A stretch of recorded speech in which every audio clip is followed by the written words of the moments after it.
Non.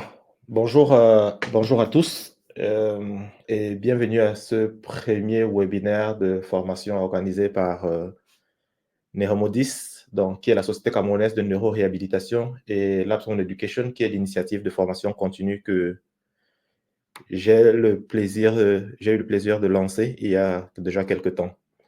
Je suis Valérie Labou, je suis physiothérapeute à la base et neurobiologiste et passionné de transmission de connaissances.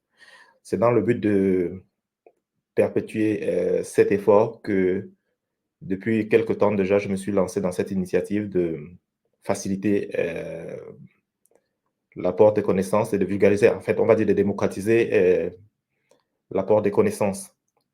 Et donc, dans le cadre de ce premier webinaire qui porte sur euh,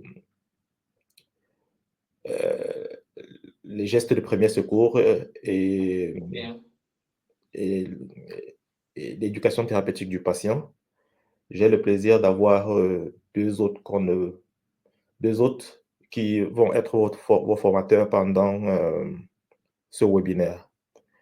Et il est important de noter que ce webinaire est juste une introduction en prélude de la formation en présentiel qui se tiendra euh, à Yaoundé pendant 3 jours.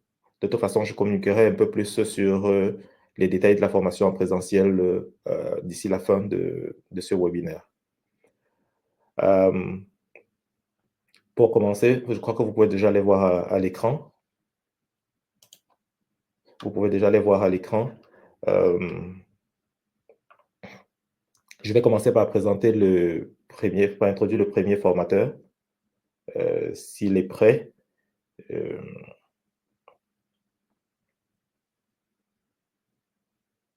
Yao, est-ce que tu es là? OK, bien. Donc, le premier formateur qui est, euh,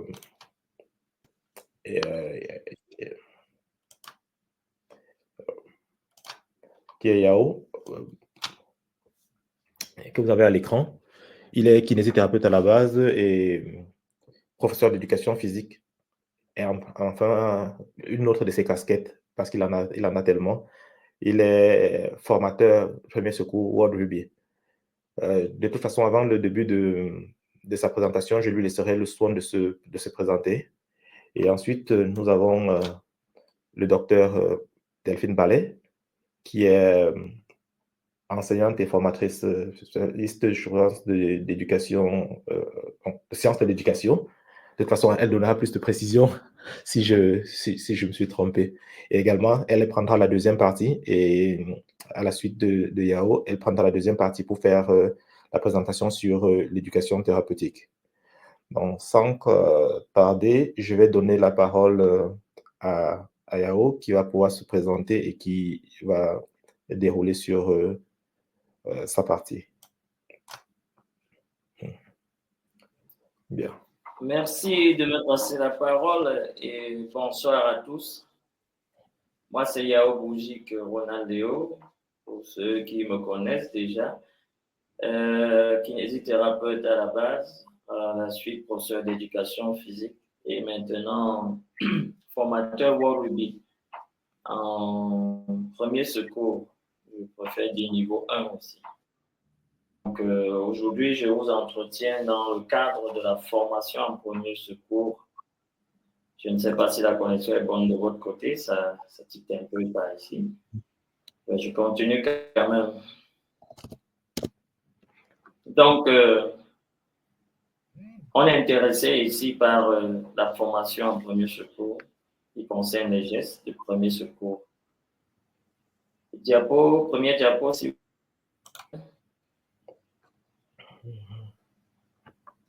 voilà, formation aux gestes de premier secours. Bref, c'est une formation assez pointue, orientée pour le personnel médical et non médical. Donc, monsieur tout le monde est censé censé prendre cette formation pour être utile autour de sa maison, dans la rue et au lieu de travail. Bref, partout où on va. Diapo suivante. Alors, les objectifs, pourquoi une formation en premier secours? Tout bêtement, on va dire sauver des vies. Et aussi apprendre des gestes de premier secours. Et surtout de ne pas nuire pendant que les secours s'affairent. Ou alors d'éviter de nuire. On va vous expliquer ça de fond en comble en présentiel, tout ce que ceci veut dire. Bref, en premier secours, il faut être capable.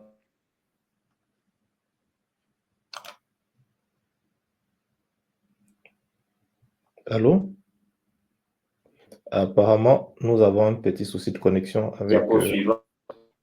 voilà. Alors, le public cible.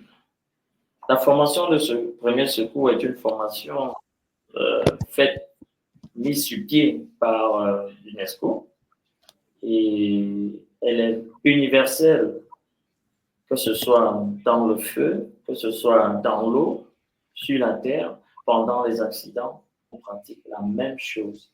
Et c'est généralement 10 chapitres qui peuvent s'ajuster à 10, 12, une dizaine de chapitres, je préfère dire comme ça, qu'il faut pratiquer, maîtriser et pour pouvoir les appliquer le moment venu.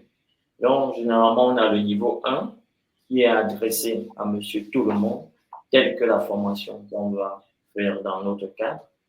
Mais aussi, il y a le niveau 2 qui est adressé spécialement aux personnes.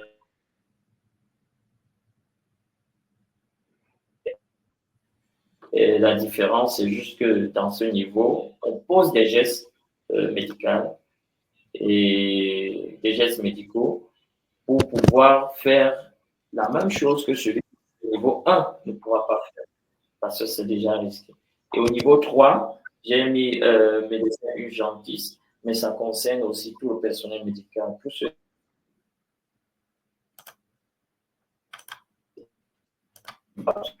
niveau. Donc, dans le cadre de notre formation, la cible, c'est monsieur tout le monde.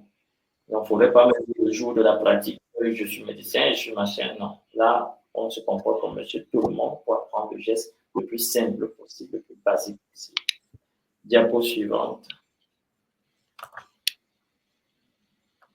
Voilà. Comment la formation se déroule? On va le dire en deux temps. Une partie théorique, la partie théorique qui nous impose d'être là aujourd'hui, c'est de valider le contenu de premier secours WorkRuby en ligne, qui est l'élément clé pour pouvoir s'asseoir pour la pratique et l'évaluation, pour vous délivrer un diplôme de premier secours par Rugby International. Donc, la formation en ligne, c'est la succession des 10 ou 12 chapitres. Je crois pour le moment, c'est 12 chapitres. Il faut valider en ligne et obtenir un certificat en ligne. Le certificat sera imprimé et renvoyé dans notre plateforme qu'on aura mis à l'occasion pour la formation en présentiel. C'est une formation très importante parce que ça vous donne le support directement en ligne. À tout moment, vous pouvez consulter. Dans votre emploi de temps, à votre disponibilité, vous faites le cours en ligne et le cours ne disparaît pas en ligne. C'est là en permanence. C'est une source pour s'abreuver et pour avoir des connaissances à chaque fois, à condition de s'inscrire et de valider le contenu en ligne chaque fois. La partie pratique se déroulera en une journée. Donc, une journée chargée de ces mêmes 10 chapitres, mais purement la pratique. Les gestes qui nous imposent dans chaque chapitre qu'on aura fait.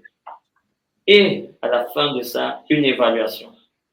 C'est à la suite de l'évaluation que le diplôme proprement dit sera délivré par Rugby International. Donc, je récapitule. Formation en ligne, premier secours, et la formation pratique. Je ne vous cache pas que, comme c'est dans le monde du rugby, il y a à côté de la formation de premier secours en ligne, une formation qu'on appelle Rugby Ready, toujours en ligne, où vous devez valider. Aussi simple que ça. Là, on pourra vous aider si ça vous dérange. Mais Rugby Ready, en fait, c'est les gestes de prévention de c'est très important. C'est comme 16-11 au football.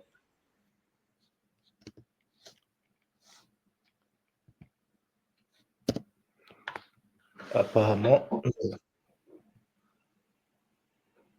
dans quelques problèmes. Diapo, voilà. Alors, comment s'inscrire? J'aimerais qu'à la fin de cet atelier, que tout le monde soit inscrit. C'est assez simple. Je vais sur Google, une page Google libre ou un moteur de recherche, que je tape ce qui est écrit là, Passeport World Ruby. Dès que vous cliquez sur Passeport World Ruby, la première page va appliquer la plateforme de formation en ligne ou d'apprentissage en ligne de World Ruby. Vous cliquez dessus tranquillement et après, ce qui affiche là va apparaître sur votre écran. Diapo suivante. Voilà. Dès que la première diapo affiche, vous cliquez sur s'inscrire direct. S'inscrire, c'est cette page qui va s'afficher. Et vous allez à, c'est registre en anglais, vous cliquez sur inscrire. Diapo suivante, on continue, on va voir ce qui va venir après. Voilà la page qui arrive après. Tout de suite, c'est facile. Vous remplissez la première ligne qui est adresse email. Une fois que vous avez rempli l'adresse email, OK, vous cliquez sur envoyer le code.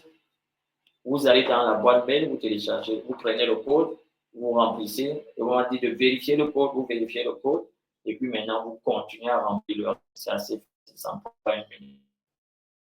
Okay. Diapo suivant. Une fois qu'on est inscrit, on va à la diapo suivante. On revient à la plateforme.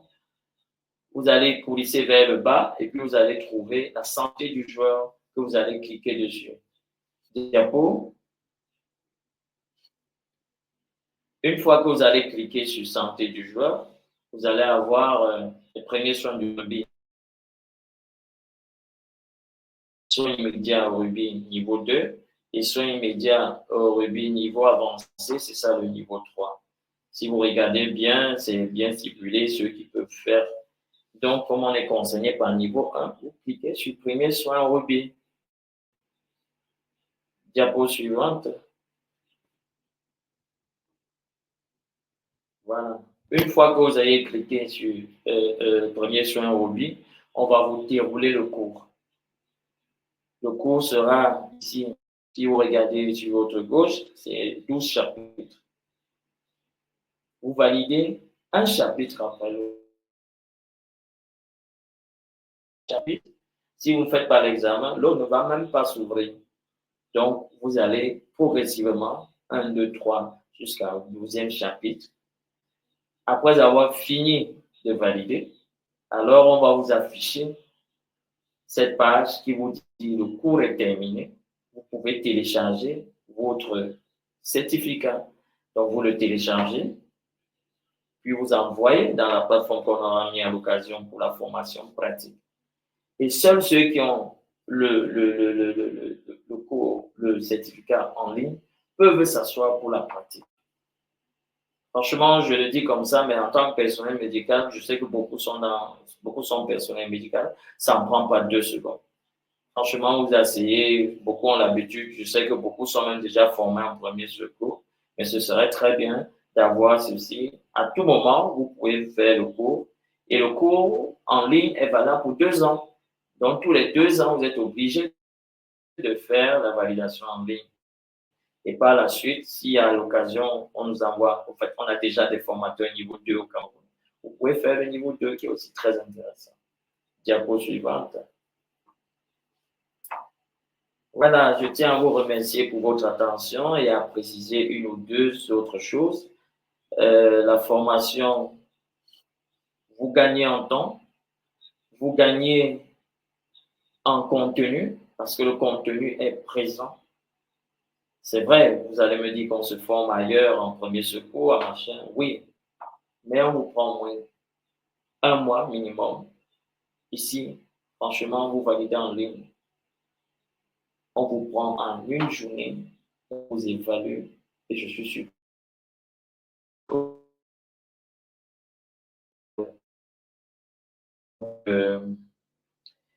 Qu'est-ce que je peux ajouter? Rien de spécial, juste que faudrait qu'à la fin de ce truc, que tout le monde se soit inscrit. Merci pour votre attention. Merci au modérateur pour la parole. Merci à Yao. Je vais faire un petit récapitulatif avant d'introduire Dr Delphine Ballet pour sa partie. Donc, il est important de retenir ici que la présentation que Yao vient de faire nous permet simplement de comprendre que la plateforme, je pense que j'enverrai par mail les détails pour pouvoir vous connecter et faire la certification en ligne sur la plateforme en prélude de la formation présentielle. Donc, un récapitulatif rapide, c'est que la formation que vous faites, l'introduction qui vient d'être faite par le formateur de la World Ruby, en fait, vous donne juste les clés pour faire les 10 chapitres, 10 ou 12 chapitres de la partie théorique sur le site de la World Ruby. Et pourquoi est-ce que cette formation est particulièrement importante? Il faut comprendre que le rugby est déjà un sport très rude et donc avec énormément d'urgence. Ce n'est pas parce que le site indique World Rugby que c'est fait pour les sportifs. Au contraire, elle vous permet de vous former à un certain niveau de connaissance que vous pouvez utiliser dans toutes les situations et en plus dans le monde du sport. Comme il vous l'a dit également, la certification, elle est valable 2 ans. Ça veut dire qu'au terme de 2 ans, vous allez devoir vous recertifier pour maintenir votre certification World Rugby, ce qui permet d'entretenir votre niveau de connaissance. Enfin, il est important de finir les chapitres, faire la validation des chapitres en ligne pour pouvoir assister à la formation présentielle. Et il faut noter que la formation présentielle est une formation lourde. Ce sera une formation d'une journée complète où nous allons avoir énormément de travail pratique sur le terrain à faire avec des mannequins, des exercices pratiques et tout ce qui va avec. Peut-être à la fin, le formateur voudra rajouter quelques précisions là-dessus, mais il est important de comprendre que cette procédure que nous avons initiée vous permet simplement de gagner énormément en temps. Ça veut dire que d'ici le 10 janvier, le jour de la formation pratique, d'ici le 10 janvier, jour de la formation pratique, vous aurez probablement déjà validé,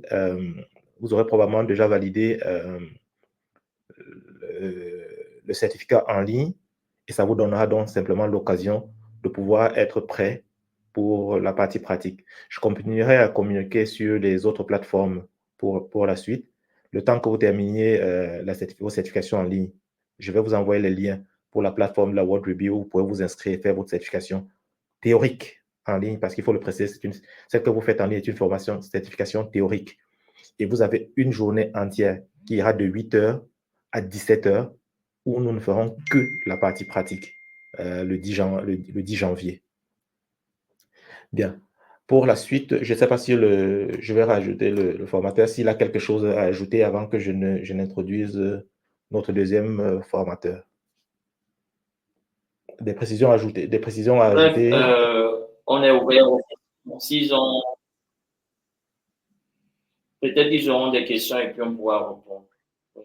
De toute façon, bien. Pour des questions, nous allons procéder très simplement. Si le moment venu, il y a des questions à la fin, vous avez la partie des commentaires où vous pouvez faire vos questions, vous pouvez mettre vos commentaires ou vos questions et je pourrais les afficher. Par exemple, comme voici la question de Gustave So. Donc, qui dit, si je comprends bien, la première étape est de participer à la suite du séminaire et la validation de la formation de premier secours. Oui, Gustave, effectivement, la première étape, c'est la validation de la certification en ligne. Je vais vous envoyer le lien après pour vous connecter à la plateforme. Vous allez valider la certification World Rugby en ligne sur la plateforme de la World Rugby. Vous allez télécharger votre certificat que vous allez nous renvoyer. C'est le renvoi de ce certificat qui vous qualifie pour la formation pratique en présentiel. Bien. Donc, je vais introduire notre deuxième formateur qui est le docteur Ballet et à qui je vais laisser le soin de se présenter et puis de prendre sa partie. Bonsoir Delphine. Merci beaucoup Valérie de me laisser la parole. Donc, je m'appelle Delphine Ballet. Je suis enseignante-chercheur en sciences de l'éducation et de la formation à l'Université de La Réunion. Donc, c'est une île française qui se trouve à côté de Madagascar et à côté de l'île Maurice. Voilà. Donc, c'est une région d'outre-mer française. Donc, j'y enseigne l'anthropologie et la sociologie de la santé. Et puis, à côté, je suis aussi formatrice en éducation thérapeutique du patient. Donc, ma thèse, mon sujet de thèse a été d'observer justement les professionnels de santé qui étaient formés à l'éducation thérapeutique du patient et qui éduquaient les personnes malades chroniques. Voilà. On va commencer. Donc, diapo suivante. Pour le diapo. Yeah. Let's go. Ouais. Allez. Merci. Alors, pourquoi se former à l'éducation thérapeutique du patient? Eh bien, tout simplement pour aider le patient malade chronique et sa famille à mieux gérer la maladie au quotidien, puisque une personne malade chronique, déjà le diagnostic de la maladie est difficile à digérer. Et l'idée, c'est vraiment de l'aider à acquérir des compétences en termes d'auto-soin et puis en termes d'adaptation, mais j'y reviendrai par la suite, pour vraiment gérer de manière agréable, entre guillemets, sa maladie, et puis surtout aussi éviter les complications liées à la maladie. Donc c'est une démarche éducative qui est centrée sur le patient et qui n'est pas centrée sur la maladie, telle que vous êtes formé en tant que professionnel de santé souvent à avoir une approche plutôt centrée sur la maladie que sur le patient. Et bien là, c'est vraiment une approche centrée sur le patient. Donc concrètement, ça se traduit par des ateliers, des séances d'éducation, on appelle ça, en individuel. Ça peut être aussi fait en collectif, sur des thématiques liées à la maladie chronique.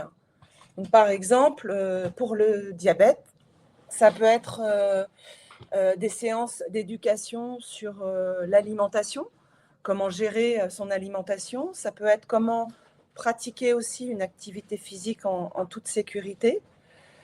Et pour d'autres maladies, d'autres thématiques aussi interviennent.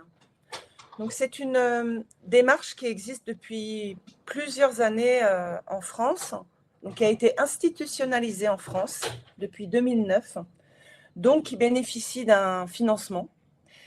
Et je sais qu'en Afrique, elle est pratiquée de manière informelle. Donc, il y a des études qui ont été menées déjà au Mali, au Bénin, au Sénégal notamment. Je vous donnerai en fait des ressources par rapport à ça, des articles qui ont été écrits par vos collègues. Donc, c'est une pratique qui est quand même effectuée en Afrique, mais de manière informelle et qui est vraiment aussi à l'initiative de personnes qui sont motivées. Et puis, il existe aussi des financements extérieurs pour justement financer les séances d'éducation, puisque ça demande quand même des outils pédagogiques, etc. Donc, diapo suivante. Alors, au-delà des compétences à adopter pour le patient, donc des compétences d'auto-soin et d'adaptation, je vous présenterai cela après cette diapositive, puisque là, vous êtes professionnel de santé et vous allez être formé à l'éducation thérapeutique. Pour vous, ça va être aussi d'adopter une posture éducative. C'est-à-dire que vous allez acquérir des compétences en termes de pédagogie et en termes de relationnel. Alors, vous allez me dire souvent, parce que c'est un peu le son de cloche que j'entends des professionnels de santé qui me disent « mais on éduque déjà les patients ». Eh bien non.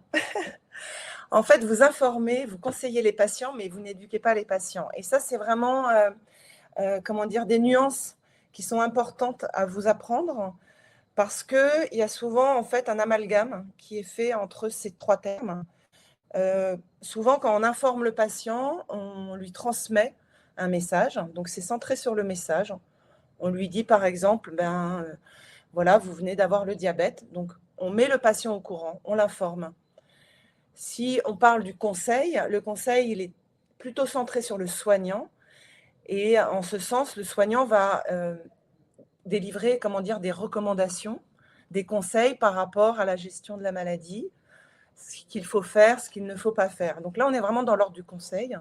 Donc le patient, on ne sait pas s'il comprend. En tout cas, il intègre ses conseils, mais là-dessus, vous n'êtes pas censé savoir s'il a compris en fait les conseils. L'éducation, c'est vraiment quelque chose de tout autre. C'est un processus qui prend du temps. Donc, on n'apprend pas en 5 minutes. On n'apprend pas à être formateur en 5 minutes. Ça prend du temps. Ça peut prendre 6 mois, 1 an, 10 ans. On apprend tout au long de notre vie aussi. Et là, l'objectif, en fait, c'est d'aider le patient à apprendre tout seul. Donc, c'est donner des outils qui vont lui permettre d'apprendre tout seul, en fait, à gérer sa maladie. Donc là-dessus, le professionnel de santé, il a un rôle ultra important, enfin le professionnel qui sera formé à l'éducation thérapeutique, puisqu'il va accompagner justement le patient à être autonome. Donc, je vais faire du coup un petit focus, donc diapositive suivante, sur les métiers de la rééducation, pour vous montrer que, puisque je sais qu'il y a plusieurs professionnels de santé qui sont dans la rééducation dans ce séminaire, pour vous montrer un peu les similitudes et les différences par rapport à l'éducation thérapeutique et la rééducation. Donc, objectif commun, évidemment, c'est l'autonomie. Sauf que les objectifs secondaires sont bien différents. Dans le cadre de l'éducation thérapeutique, on est plus dans une autonomie décisionnelle, c'est-à-dire, en fait, aider la personne, le patient, à poser finalement des choix, à prendre des décisions éclairées par rapport à sa santé. Donc là, on est dans un processus de conscientisation de la maladie et quel choix je vais faire pour que je puisse mieux vivre avec ma maladie au quotidien. Et ces choix-là, ce sera mes propres choix et ce ne sera pas les choix que m'auront donné les professionnels de santé. Donc ça, c'est très important aussi. C'est une sorte d'alliance thérapeutique. Dans la rééducation, on est plus l'autonomie du patient vers une autonomie plutôt fonctionnelle. Donc, c'est-à-dire acquérir des savoir-faire pour le patient afin, en fait, de vivre au mieux sa maladie sans aide extérieure. Donc, vous voyez, en fait, on a le terme autonomie qui finalement rassemble ces deux champs de pratique, mais finalement avec des objectifs qui sont quand même différents. Voilà. Diapositive suivante. Donc, je vous parlais évidemment en premier lieu de la définition d'éducation thérapeutique, donc qui vise aux patients à maintenir ou améliorer finalement la gestion de sa maladie au quotidien en pouvant acquérir en fait des différentes compétences. Donc, l'éducation thérapeutique va permettre aux patients d'acquérir tout d'abord ce qu'on appelle des compétences d'auto-soin. Donc, comme vous pouvez voir sur la diapo, ça relève plus de la surveillance de la maladie au quotidien, sur notamment prévenir l'apparition de complications, savoir soulager ses symptômes, savoir mieux réaliser des gestes techniques, par exemple, adapter ses doses de médicaments. Donc, tout ça, ça demande des compétences. On n'est pas tous égaux par rapport à ça. Et justement, l'éducation thérapeutique, à travers les séances éducatives, va permettre à ces patients d'acquérir tous ces savoirs et savoir-faire. Diapo suivante. Et l'autre objectif, c'est aussi d'acquérir pour le patient ce qu'on appelle des compétences d'adaptation. Donc là, c'est plutôt des compétences psychosociales, c'est-à-dire en fait de développer des compétences à la fois cognitives, à la fois aussi émotionnelles et puis sociales. Donc par exemple, c'est savoir aussi interagir avec le professionnel de santé, savoir lui expliquer où on a mal, pourquoi on a mal, Et puis, c'est savoir aussi pour le patient accepter sa maladie, puisque souvent, en fait, dans les travaux que j'ai menés, dans les entretiens que j'ai menés avec des patients, il y a quand même parfois un déni de la maladie.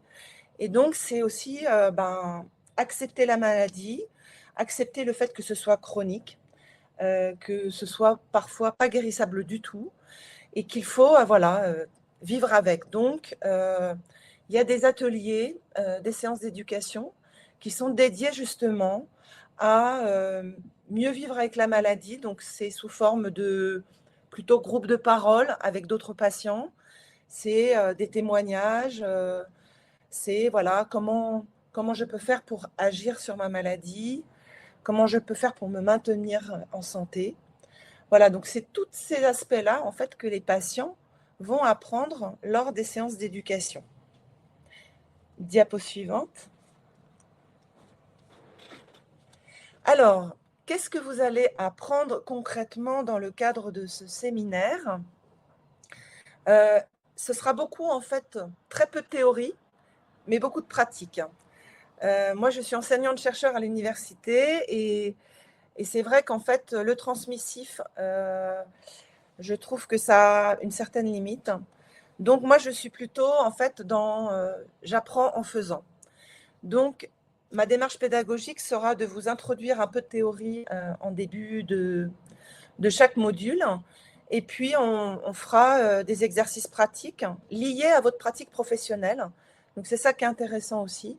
C'est de partir de votre pratique pour travailler une nouvelle pratique.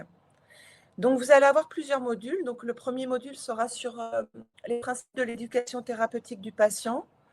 Là, l'idée, c'est vraiment de savoir comment développer une posture éducative. Donc, vous allez apprendre des techniques d'animation, des modèles d'apprentissage qu'on utilise aussi en enseignement. Et vous allez aussi découvrir des outils pédagogiques qui sont utilisés dans le cadre de l'éducation thérapeutique sur des thématiques différentes, sur des maladies chroniques différentes, ce qui va vous permettre en fait de voir un peu le large panel qu'on peut utiliser. Et puis, vous allez aussi apprendre dans un deuxième module à communiquer efficacement avec le patient. Donc là, en l'occurrence, pour mener à bien une éducation thérapeutique, il est primordial de comprendre le patient, de comprendre sa vie et surtout de l'écouter. Et toutes ces techniques en fait d'écoute, on va l'apprendre lors du deuxième module. Parce qu'on a toujours l'impression qu'on sait écouter, mais en fait, parfois, la plupart du temps, on ne fait qu'entendre. Voilà. Diapo suivante. Donc, les deux autres modules, donc il y aura un module sur comprendre le vécu de la maladie chronique. Donc là, vous allez un peu revoir les spécificités de quelques maladies chroniques. On ne peut pas toutes les explorer.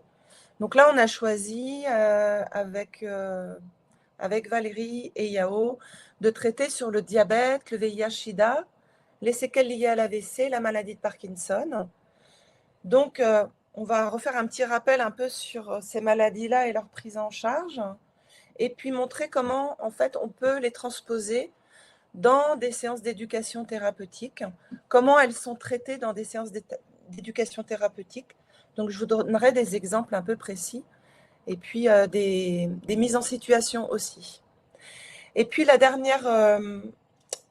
dernier module, qui sera abordé, c'est un module en fait sur la stratégie d'adhésion au traitement. Nous, on appelle ça en fait plus communément l'entretien motivationnel. Donc là, l'idée en fait, c'est vraiment un outil collaboratif qui permet en fait d'augmenter la motivation du patient à pouvoir prendre la décision plus tard de changer, mais pas à changer tout de suite, quoi. Là, vraiment, c'est vraiment toujours dans ce processus éducatif. On ne peut pas changer un comportement du jour au lendemain, c'est pas possible. Donc, il faut d'abord qu'il conscientise qu'il est en capacité de changer. Et en fait, cet outil de communication collaboratif, il est assez puissant. Et je vous vous aurez le temps de découvrir en fait cet outil et puis de faire aussi des mises en situation avec des jeux de rôle là-dessus. Donc, j'en ai fini pour la dernière diapo. Donc, l'idée, c'est l'intérêt de l'éducation thérapeutique, en tous les cas, c'est vraiment un levier pour la santé. C'est vraiment accompagner le patient malade chronique dans une autonomie décisionnelle pour qu'il puisse se maintenir en santé. Et les professionnels de santé qui seront formés à l'éducation thérapeutique, eh bien, ils vont acquérir toute une sorte de compétences autant relationnelles et pédagogiques. Vous allez aussi vous outiller avec des outils de communication, des outils d'animation pour en fait aider justement, viser à aider le patient à mieux vivre sa maladie au quotidien. Donc je pense en fait que l'éducation thérapeutique en tous les cas, c'est permettre au patient de renforcer son pouvoir d'agir, ce qu'on appelle plus communément l'empowerment. J'arrive pas trop bien à le dire en anglais, mais voilà, sa capacité d'agir. Et vous, vous êtes là pour l'aider, justement pour l'outiller. Voilà. Donc si vous avez des questions par rapport au futur séminaire, donc j'espère vous voir nombreux en tous les cas et vous avoir donné de l'appétit à suivre ce séminaire. Merci de votre écoute. Merci Delphine. Je voudrais juste à la suite apporter une ou deux petites précisions ou juste renforcer le message qui a déjà été fait par le docteur Ballet. J'ai regardé quelques commentaires dans le chat. De façon générale, avant de préciser sur sur la présentation du docteur Ballet, certaines personnes ayant écouté les deux formateurs se demandaient clairement à qui s'adressait la formation.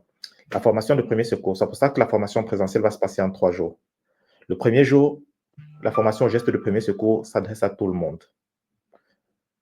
Donc, monsieur tout le monde peut faire le premier jour. Le deuxième et le troisième jour de formation est dédié au personnel de santé. Parce que l'éducation thérapeutique, en réalité, elle s'adresse au personnel de santé principalement. Pourquoi l'éducation thérapeutique? Effectivement, comme le docteur Ballet le disait dans sa présentation, la prise en charge de certaines pathologies, je vais dire la plupart, c'est vrai que l'éducation thérapeutique du patient, comme le formateur le précisait, est axée sur le patient avec une maladie chronique, mais certains des principes de l'éducation thérapeutique peuvent s'appliquer à tous les autres types de pathologies. Les principes en fait, je vais dire les principes qui guident l'éducation thérapeutique du patient peuvent s'appliquer aux patients non chroniques également dans une certaine mesure. Donc, je pense qu'il est important de connaître ces principes-là et de savoir comment est-ce qu'on peut les manier au quotidien. Il y a une importance capitale parce qu'on s'est rendu compte de l'impact que l'éducation thérapeutique finit par avoir en termes de coûts, en termes d'adhérence du patient au protocole thérapeutique ou au projet de soins, au développement de l'écoute du personnel de santé qui parfois passe passe à côté de certains détails simplement du fait de n'avoir pas su écouter le patient. Donc, je pense que l'éducation thérapeutique du patient est vraiment à la base du projet thérapeutique et les outils qui vont être enseignés, une fois de plus, c'est une formation que nous avons voulu sur 2 jours. C'est de 8 heures, c'est de 9 heures pratiquement à 17 heures chaque jour, avec des ateliers. Il y aura des ateliers pratiques. Nous allons être regroupés en plusieurs groupes avec des outils pédagogiques qui vont être mis à votre disposition pour vous préparer à ça. Il est également à noter que cette formation, et je dois préciser, le docteur Ballet, elle est déjà au Cameroun en ce moment. Elle est déjà au Cameroun, tout comme le formateur de premier secours, qui sont tous déjà sur place.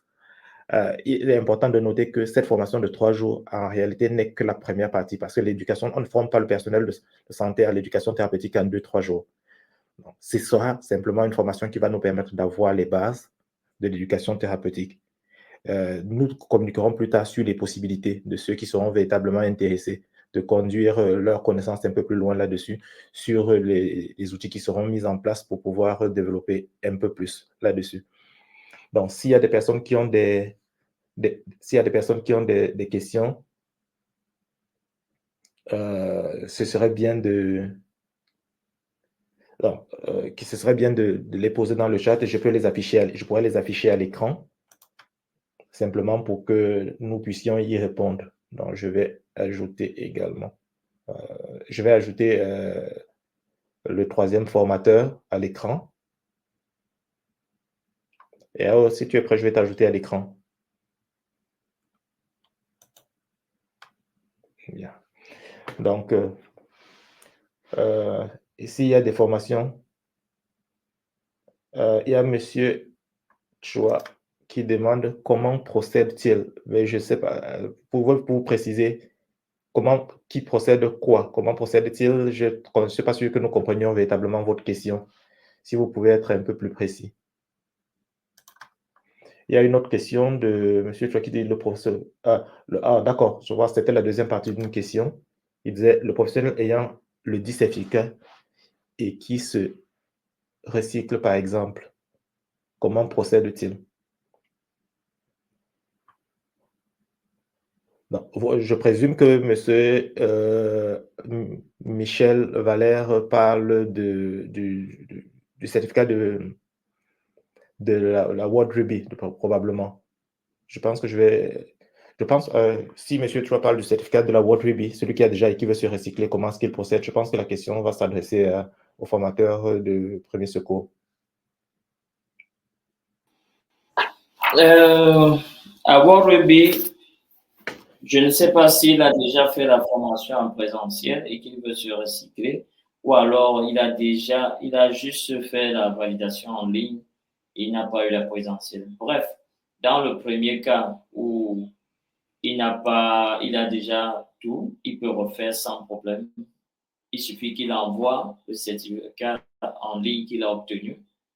En fait, qu'il obtient ce certificat à jour, parce que ça se périme tous les 2 ans. Donc, il faut qu'il fasse en ligne. Si c'est encore à jour, on intègre dans la formation présentielle sans problème. Donc, et s'il n'a pas encore fait la formation en ligne, bref, c'est simplement, la condition est simple, avoir le certificat en ligne et envoyer dans la plateforme. C'est vrai que derrière le certificat de premier secours en ligne, il y a Ruby Ready, que j'ai dit, c'est une formation aussi de prévention de blessures qu'il faut faire. Mais bon, là, on pourra les aider sans problème parce que c'est un peu typique. On pourra les aider sans problème de jour même. Mais pour s'asseoir pour faire le cours présentiel, il faut avoir fait le cours en ligne. Je ne sais pas si c'est clair comme ça.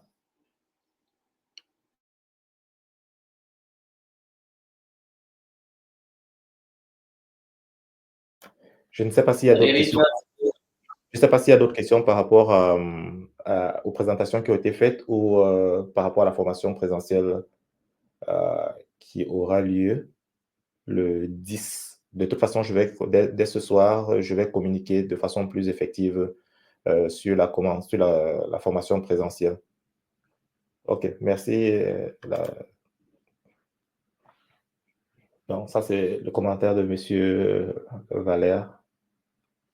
Donc, s'il y a plus de questions sur la formation, sur la présentation, les présentations qui viennent d'être faites, ou sur la formation présentielle, de toute façon, je communiquerai un peu plus dans des autres plateformes sur les détails de la formation présentielle qui se tiendra le 10, 11 et 12 janvier. Dans les communications qui vont suivre dès ce soir, vous aurez également le lieu de la formation, le jour et le lieu de la formation à Yaoundé. Elle pourrait éventuellement se dérouler à Garoua ou à Douala. Pour l'instant, nous sommes en pourparlers pour voir si la deuxième phase de la formation, on pourrait envoyer une deuxième phase à Garoua ou à Douala éventuellement, en fonction de l'intérêt qui va être manifesté. Nous allons décider en fonction de vos réactions. Quelle sera la ville qui habitera la formation de la deuxième partie, après celle de Yaoundé, qui se tiendra le 10, 11 et 12. Bien. Donc, je pense que s'il n'y a pas plus de questions, nous allons vous remercier de votre attention et on va continuer à communiquer ensemble sur nos plateformes et on espère que vous soyez inscrits très, très, très bientôt et très nombreux à la formation présentielle qui se tiendra le 10, 11 et 12 janvier à Yaoundé. Et plus de détails tout à l'heure.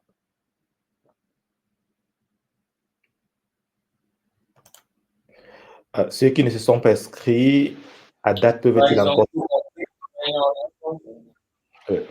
Oui, pour ceux qui demandent si tous ceux qui ne sont pas inscrits à date peuvent encore s'inscrire. Les inscriptions qui ont été faites jusqu'à présent ne concernaient que l'inscription au webinaire. Ce sont des inscriptions différentes. Il y aura un nouveau lien pour les inscriptions, pour un nouveau lien et de nouvelles instructions pour l'inscription à la formation en présentiel. Donc, ce sera communiqué dès ce soir sur les différentes plateformes.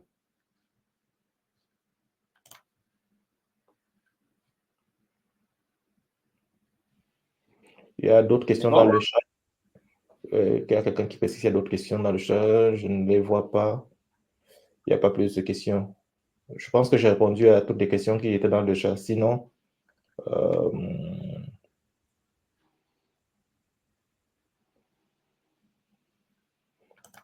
y a quelqu'un qui posait cette question. Si je comprends bien, les étudiants auront droit juste à une seule journée de formation. Non. Si ce sont des étudiants dans le domaine de la santé, en fait, vous pourrez assister à l'intégralité de la formation. Parce que c'est bien d'avoir ces connaissances le plus tôt possible. Et surtout les connaissances pour ce qui concerne l'éducation thérapeutique du patient. Le plus tôt vous pouvez acquérir, le plus tôt vous pouvez acquérir ces compétences, le mieux ça vaut. Donc, pour les étudiants, également, vous pourrez avoir la formation en premier secours et la formation en éducation thérapeutique. En fait, je vous y encourage vivement. Je vous encourage vivement à vous inscrire à la formation présentielle, que vous soyez étudiant ou professionnel de santé, quelle que soit votre expérience. Je ne sais pas si le docteur Ballet a d'autres détails ou de précisions qu'elle veut apporter. Ben, je remettrai de toute façon un ensemble de ressources après la formation. Mais effectivement, comme disait Valérie, oui, bien évidemment que les étudiants et les professionnels sont invités à venir se former. Hein. Plus on se forme tôt, je dirais, mieux c'est. Et en France, notamment en éducation thérapeutique, on commence à mettre l'éducation thérapeutique dans les formations des professionnels de santé, alors qu'avant, jusqu'alors, c'était quelque chose d'annexe. Donc, vous voyez que voilà, c'est intéressant justement d'avoir aussi des étudiants qui soient formés. Voilà. Merci Brice pour ton commentaire. Et je compte sur vous pour mobiliser nos jeunes collègues à participer et à se former. Bien, je pense que nous sommes dans le temps, nous sommes 49 minutes. La programmation était prévue pour 1 heure maximum. Sans chercher à tirer de long à large, je crois que nous allons arrêter ici. Oh, avant de partir, pour le personnel de santé, une annonce. Et je vais probablement communiquer dans les jours qui viennent. Il y a également une série de 3 autres séminaires avec 3 autres formateurs de webinaires. Il y a une série de 3 webinaires qui va suivre d'ici peu, mais c'est vrai que celui-là va surtout s'adresser aux étudiants, au personnel de réhabilitation. C'est une série de webinaires en prévision, c'est une série de 3 webinaires en prévision de la formation en présentiel de 3 jours également qui se tiendra en mars. Il y a un webinaire qui est prévu pour le 21 décembre, je communiquerai un peu plus là-dessus. Un autre webinaire qui est prévu pour janvier et un autre qui est prévu pour février. Ce sont des webinaires qui vont porter sur les thérapies manuelles et avec une clôture qui se fera en mars avec 3 journées de formation qui se tiendront à Douala et à Yaoundé. Donc, ça, c'était juste pour passer un message en passant et il y aura énormément de communication là-dessus à la fin de cette journée. Donc, une fois de plus, je vais remercier les formateurs d'avoir donné de leur temps et tous ceux qui se sont donné la peine de se connecter et de participer et d'échanger avec nous. Merci à vous et à très bientôt. Par contre, les formateurs, vous restez en ligne. Je vais stopper le streaming. Allez, merci à vous. Namaste.